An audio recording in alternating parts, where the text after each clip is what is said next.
Do you want to increase your driving distance by 10, 20, 30, maybe more yards, just like I just did with one of my students? The secret may be in one impact condition. Let me help you change that. Let's get to work. Now, we all want more power and distance with this driver, and it doesn't always mean that you have to go to the gym, you have to do speed training, because most golfers are literally just lacking proper impact conditions to maximize the speed that they already have.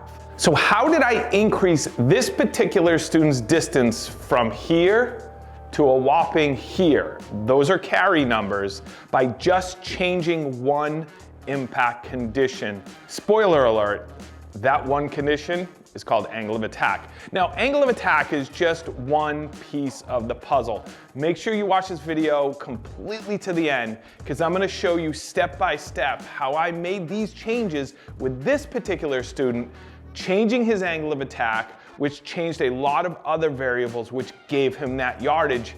And the awesome thing is, maybe you are dealing with these same things, and we can add some yardage to your game right now. Oh, and if you like this content, consider subscribing. I got a cool giveaway coming up too, so you don't want to miss that. So what is this magical data point impact condition that can give you all these yards? Well, simply, the one we're talking about today is angle of attack. And what angle of attack is, it is a literal measurement in degrees of the up and down angle the moment you strike the golf ball, whether the club head is traveling up or traveling down.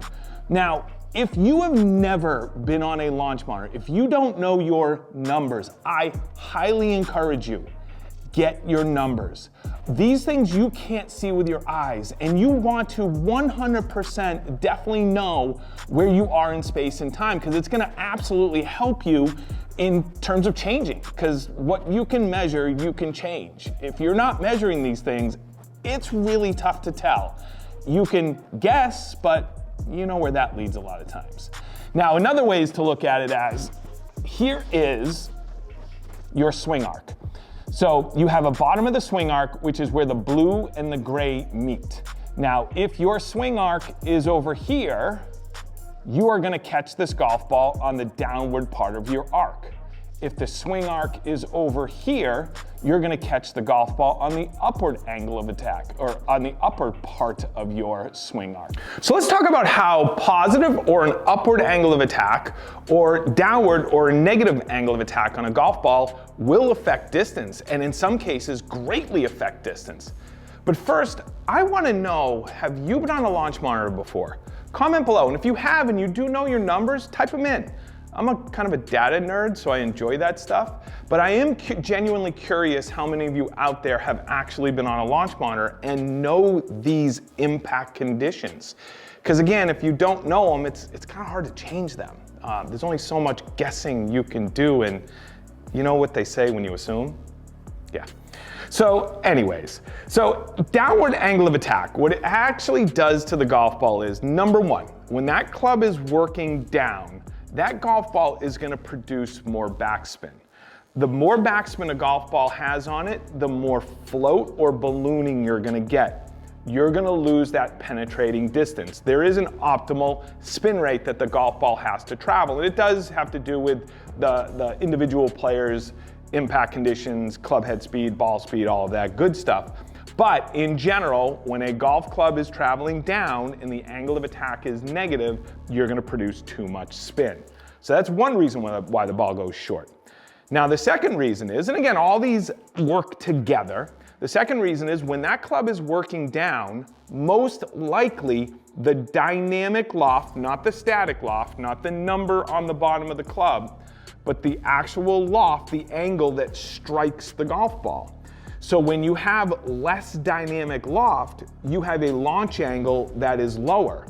There are optimal launch angle numbers to produce max distance for each individual player. Again, it's subject to ball speed, it's subject to a couple things.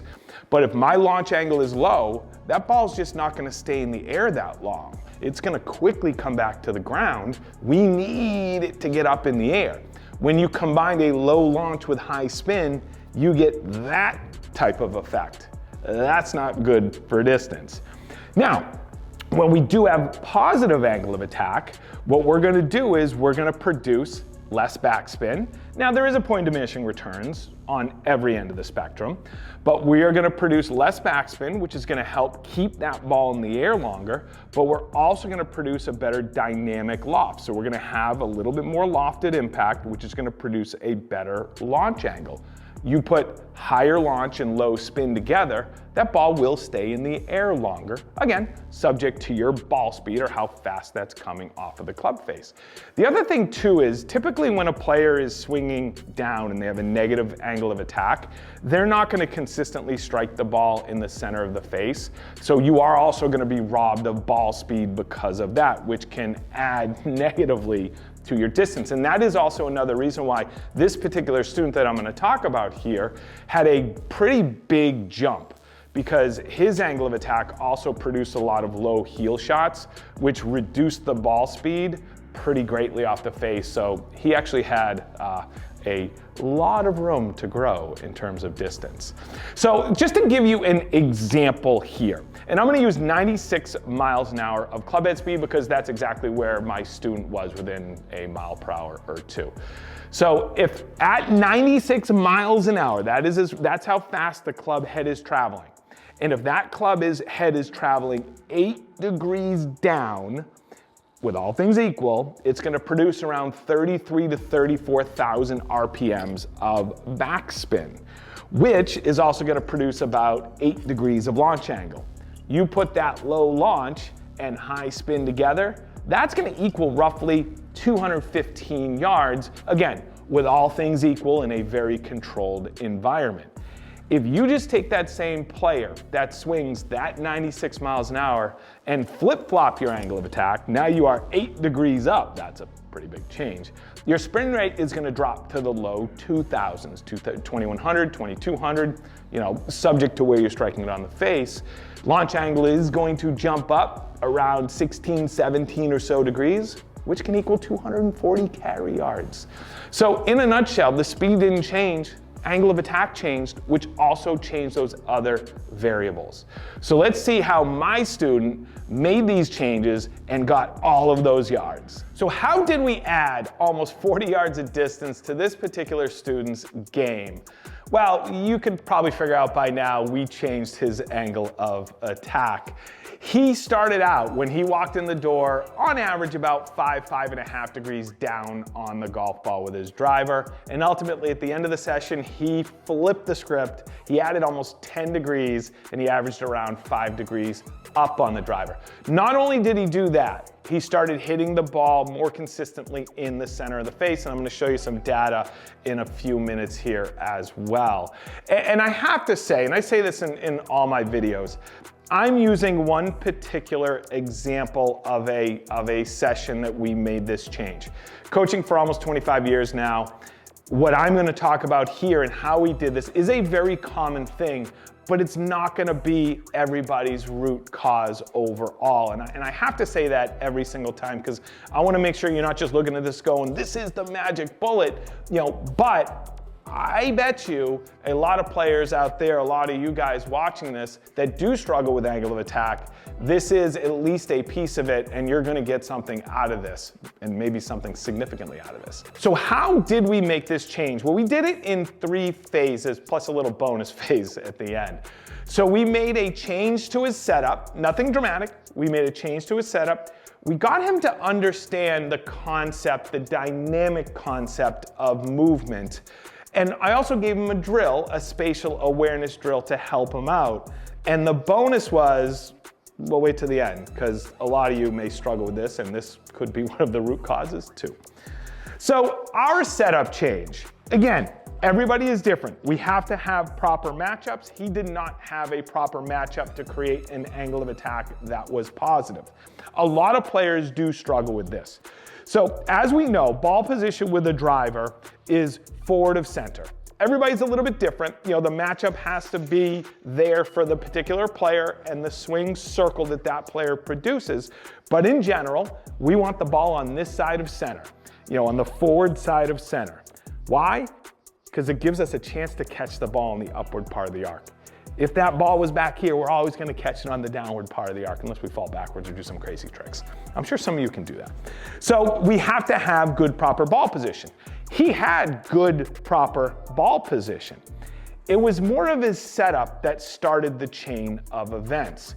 So as you can see from this angle, when I get set up with a driver, if I just take my trail hand off, my arm is going to fall on the side of my lead shoulder. So my hand, I have my shoulder, my hand, my arm, the club, all that stuff is on this side.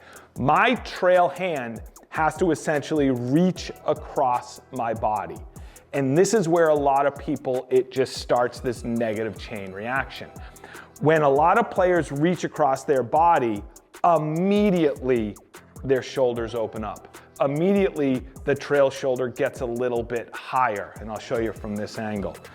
So if I'm in my setup, decent ball position, and my trail arm comes across, my shoulders immediately open up.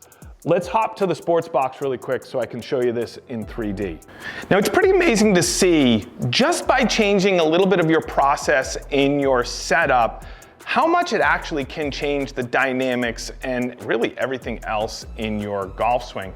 So we're going to use Sportsbox. Sportsbox is a 3D motion capture software that I use all the time in my remote coaching sessions as well as my in-person sessions, which takes the person's swing and turns it into a 3D avatar where I can get a lot of different data points that you just cannot see with the eyes. So we have his before and his after, and these are his actual golf swings, the actual before and after. And all I did here was put a couple lines on the shoulder plane. And you can see, and again, this is a two-dimensional face-on view, his trail shoulder, once he got into a better setup, is a little bit lower than he was before. And if I take a look from, let's just go from behind. So again, before and after, you can see there is a lot more spine tilt. He has a lot more side bend at address as well. And again, this is just a byproduct going back to how that trail arm worked into the golf club. You can also see when I overlay them on top of each other, show them from behind, I mean, you can see the significant difference from here. And if I turn them, face them to the target, you can see which one is the before and after. The one that's the before is the one where the shoulder plane is pointing left, and the one that's after is a more neutral shoulder plane. Now let's go back to the lesson tee. We're gonna wrap it up back here, and I'm briefly gonna show you dynamically how it actually changed everything as well. So you can see how that dramatically affects just his simple setup piece of the puzzle right there, with the shoulders being more open to start. Now that's not always the downfall to players' swings, because there are some players that can loop the club a little bit and change the path a little bit and get in a better spot. But you have to do things in order to do that. And I'd rather have you not compensate on top of compensate on top of compensate, because it's hard to do, especially where most golfers just don't have time to learn those compensations. Not that you want to do that. So if I was to take this circle, and I'm going to demonstrate why the shoulders in that setup can potentially affect angle of attack. So with all things equal, I want the low point of the swing. So this is going to represent the swing. The low point of the swing is here, which means I'm going to catch it on the upswing, so my angle of attack will be positive. When my shoulders, if I'm hitting a ball in that direction, when my shoulders aim too far to the left and the right shoulder gets a little higher, it tilts your circle. And all of a sudden your low point is now after the ball, which means you run the risk of catching the golf ball while the club head is still traveling down, searching for that geometrical low point. So how do we get that circle into a better position? With this particular student and a lot of players out there, I simply change the way the trail arm goes into the golf club. So if I'm setting up to hit this golf ball, I want that trail arm to come basically from my trail hip and underneath. Now, when I do that, notice how this shoulder stays back. Notice how when I go this way, the shoulder immediately goes higher and to the left. So once I got him into this position, he was actually in a position where his trail shoulder could stay a little bit lower. He could have better side bend into the golf ball and produce a more upward angle of attack. That's not the end-all because I had to get him to understand that concept, that dynamic concept, where I wanted him to feel like that trail shoulder was staying back a little bit longer.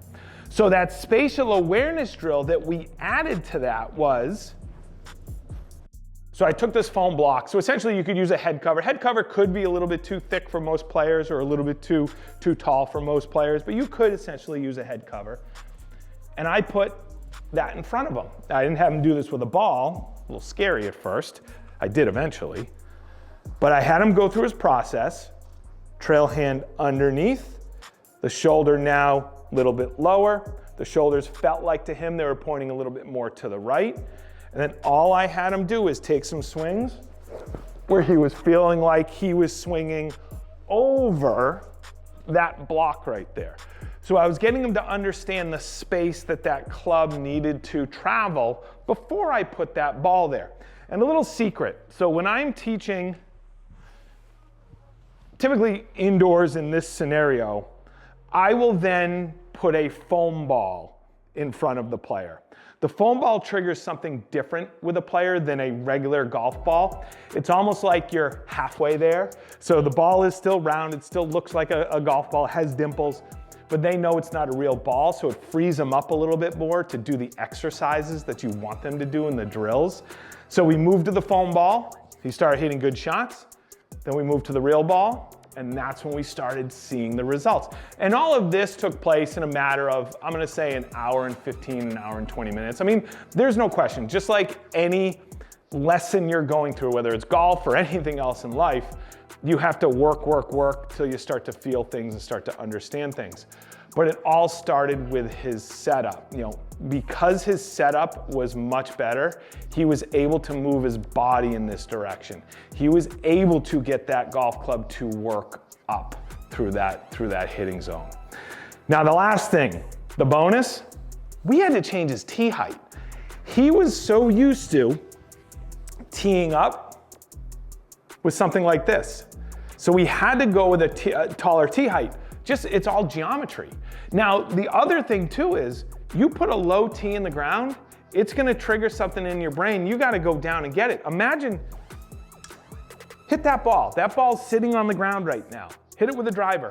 You're gonna swing down to hit it. You're not gonna swing up because you're gonna feel like you're gonna swing over the ball.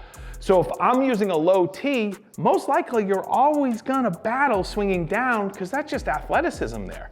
Just like if I hit a ball, put a ball in a tee this high, you're not gonna swing down. You're gonna probably swing way up to hit it. It's just natural. So we had to go with a higher tee. And that's how we got all of that distance. So let's go over to the sports box and I wanna show you the before and after. It's pretty amazing. So first of all, if you've made it this far in this video, I owe you a cookie or two. I really appreciate you watching this. This was way longer than I anticipated, but honestly, at the end of the day, I want to make sure you understand exactly the process that I went through with this particular student, just like he went through as well, in the hopes that, you know, what you saw here today and this player's outcome could potentially be your outcome. And really, what did we do? The first thing is we educated the player. I got this particular player to understand what positive angle of attack was, to show him he was negative, to show him where and why cause and effect, his setup to start, and then give him some thoughts, drills, and ideas dynamically to make this adjustment to ultimately change that one impact condition, which was angle of attack. And I want to show you something. We're going to end with a neat thing here. So again, this is him before, this is him after. I'm going to play the swing to this part in the downswing. There is a key frame here. You'll notice, where's the shaft? Shaft's laid back a little bit more. Shaft's more vertical here. Everything, the hands, the hand path is more out, the hand path is more in. All of these things are gonna lead to better tilts, better delivery, and ultimately a better angle of attack. And remember, this all started with just a simple setup change.